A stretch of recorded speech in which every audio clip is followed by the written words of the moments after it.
L'insolent et irrespectueux mercenaire s'apprête à faire ses premiers pas dans le MCU. Mais comment va-t-il se retrouver projeté de son univers d'origine, qu'il partage avec les films X-Men de la Fox, à celui du Marvel Cinematic Universe? Si le voyage entre deux univers n'est clairement pas à la portée de tout le monde, vous allez voir qu'il existe tout de même plusieurs moyens pour faire voyager Wade Wilson au travers du multivers. Il ne sera fait aucune mention des rumeurs ou des potentiels leaks de Deadpool 3 dans cette vidéo. Celle-ci ne spoil donc absolument rien sur le troisième volet du Mercenaire, sauf si évidemment l'une des théories tombe juste. Par contre, on y aborde la saison 2 de Loki et plus globalement l'ensemble des projets du MCU sortis à ce jour, donc si tu veux pas te faire spoiler, il faut quitter cette vidéo.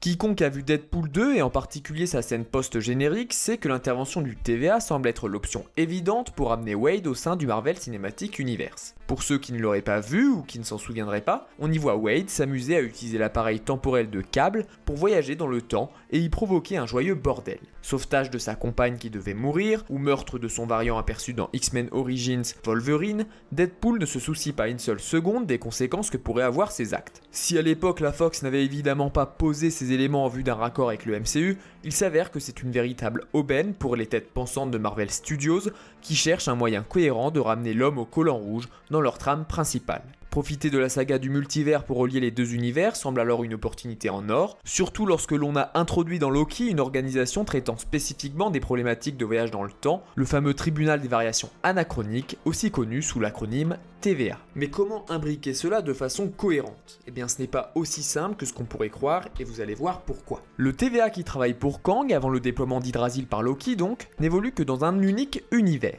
En effet, l'éternel flux temporel construit par celui qui demeure est un seul univers et les branches que l'on voit sur ce visuel au début de la saison 1 de Loki ne sont que ses timelines. C'est confirmé d'une part par le visuel de l'entrée de l'éternel flux temporel, qui est similaire à ce que présente celui qui demeure comme étant un univers, et d'autre part par l'écran du TVA qui ne mentionne que les différentes timelines de l'univers 616. Par conséquent, à moins de partir du principe que le MCU et l'univers de la Fox sont les mêmes, le TVA qui interviendrait ne peut pas être celui qui précède le déploiement d'Hydrasil, celui-ci étant incapable de voyager d'un univers à un autre puisque par définition, il n'évolue pas dans un multivers. Si le TVA intervient dans Deadpool 3, cela ne peut donc être que celui qui agit dans le multivers déployé par Loki, ce qui semble par ailleurs beaucoup plus compréhensible pour le grand public, puisque faisant de ce fait suite à la saison 2 de Loki. Ce TVA semble de son côté être capable de voyager d'un univers à l'autre, Mobius disant à la fin de la saison 2 que l'univers 616 a suggéré un variant de celui qui demeure sans problème, celui de Ant-Man 3 donc.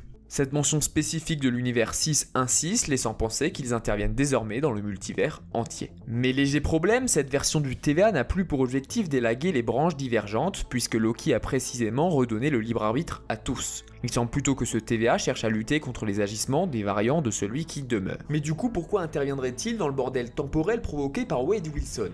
Eh bien, soit le TVA répond toujours à quelques règles, dont la prohibition du voyage dans le temps, soit il voit en ce mercenaire voyageant dans le temps un pion à utiliser contre leurs ennemis. En arrêtant et ou en engageant Wade Wilson, le TVA pourrait mettre Deadpool sur le chemin le menant vers l'univers principal du MCU. Logan pourrait alors être un agent du TVA surveillant Wade Wilson ou un variant d'un autre univers rencontré en cours de route. Dans cette hypothèse TVA, on peut imaginer plusieurs scénarios sur le déroulé du film. Il pourrait s'agir d'une sorte de course-poursuite multiverselle avec le TVA après que Deadpool ait mis la main sur leur technologie de voyage multiversel et s'est fait la malle. Ou alors, il peut s'agir d'une mission multiverselle cherchant à contrecarrer les plans d'un ou de plusieurs variants de Kang. Quand on sait que Deadpool 3 fait partie des films censés mener au prochain Avengers, cette dernière option ne semble pas si irréaliste. D'autant qu'en liant le film à Kang, cela permettrait de profiter du succès quasi garanti du film pour relancer l'intérêt du grand public pour cette saga multiverselle peinant quelque peu à convaincre. D'ailleurs, sans contredire forcément cette option TVA, il est possible que le voyage de Deadpool soit organisé par une personne que l'agence temporelle connaît bien. À la fin de la saison 2 de Loki, le dieu de la malice hérite de l'ultime trône dont il a toujours rêvé et qui se révèle être un fardeau. En brisant le cœur temporel, Loki redéploie le multivers sous la forme d'Hydrasil, l'arbre-monde. Ainsi, le libre arbitre est rendu aux habitants du multivers et chaque univers est libre de diverger au gré des nexus. Le problème, c'est que cette liberté retrouvée s'accompagne d'un chaos multiversel provoqué en partie par la fameuse guerre multiverselle opposant les variants de celui qui demeure. Ce dernier avait d'ailleurs prévenu Loki, Brisez le cœur et vous provoquerez une guerre qui nous tuera tous. Game over. En pensant réagencer le multivers, le frère de Thor n'a fait qu'accomplir la prophétie de celui qui demeure, plongeant le multivers dans une liberté chaotique menaçant de détruire absolument tout. D'une façon ou d'une autre, Loki finira par s'apercevoir de son erreur. En repensant aux paroles de celui qui demeure, il conclura certainement que le meilleur moyen d'éviter la fin de toute chose est de réhabiliter le gérant du multivers. Ce dernier le sait, en fait, il est même probable que le multivers soit dans une boucle dont seul celui qui demeure a conscience. Le multivers provoque la guerre, de ce conflit sort vainqueur celui qui demeure, qui crée l'éternel flux temporel. Celui-ci souhaite alors préserver la stabilité du multivers tout en s'affranchissant de son rôle de gardien, tentant de confier les rênes du multivers à Loki. Le dieu de la malice redéploie alors le multivers, et ainsi de suite. Une phrase subtile résume cette boucle à merveille. Quand Loki persiste à vouloir détruire le cœur temporel pour refaire jaillir le multivers, celui qui demeure lui répond, exaspéré: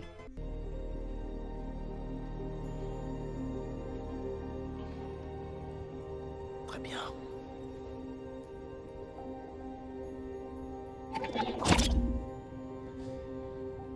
On tourne en rond. Encore. Et encore.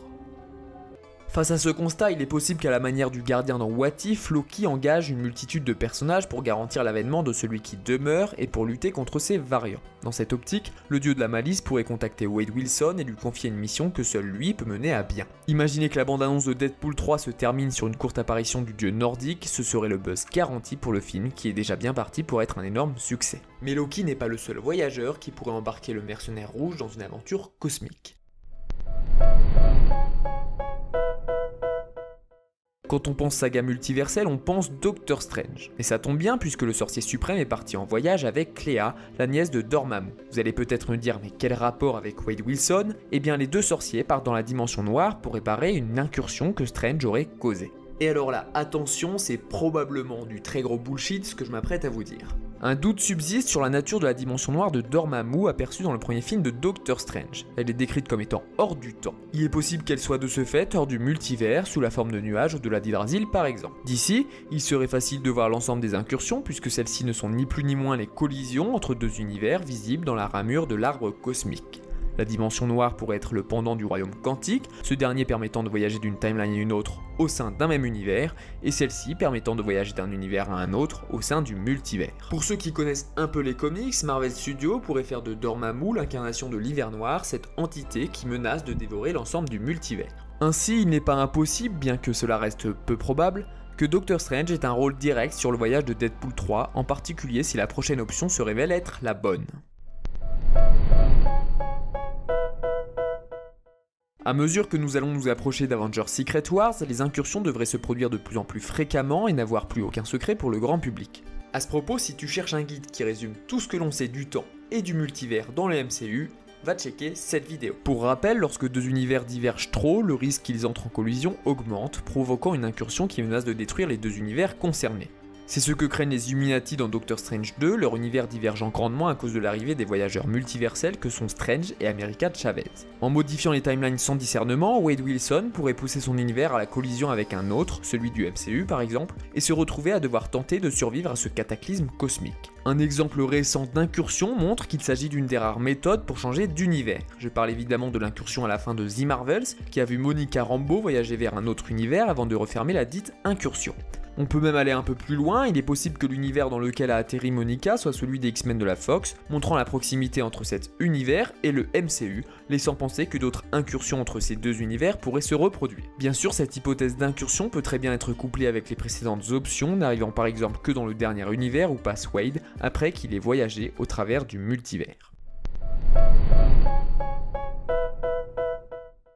On a vu le TVA, l'intervention divine de Loki, l'usage de la dimension noire, le passage au travers d'une incursion, il ne reste plus qu'une méthode connue de voyage multiversel, le pouvoir d'America Chavez. On l'a constaté dans Doctor Strange 2, la jeune fille a un pouvoir unique dans tout le multivers, celui de voyager d'un univers à un autre sur commande. Si elle ne maîtrise pas ses pouvoirs dans le film, cela pourrait changer avec son entraînement à Camartage. Même si je doute d'une quelconque intervention d'America, je me devais de lister cette possibilité. Et qui sait, si Doctor Strange intervient réellement, il se pourrait qu'il fasse appel à sa jeune apprenti. Pour résumer, Deadpool pourrait être amené dans l'univers principal par plusieurs moyens et aucun d'entre eux n'entre en contradiction. On pourrait avoir tous ces éléments mélangés dans un seul et unique scénario. Par exemple, Deadpool, après avoir fait mumus dans les timelines de son univers, attire l'attention d'un variant de Kang. Sauvé in extremis par le TVA, il est engagé en tant qu'agent pour lutter contre cette menace. De nature instable et excité par la présence d'un variant de Logan, il rompt en plein milieu d'une mission ses liens avec le TVA et embarque ce Wolverine à ses dépens au travers du multivers grâce à la technologie de l'agence temporelle. En parcourant de multiples univers, les deux compères provoquent un nombre grandissant d'incursions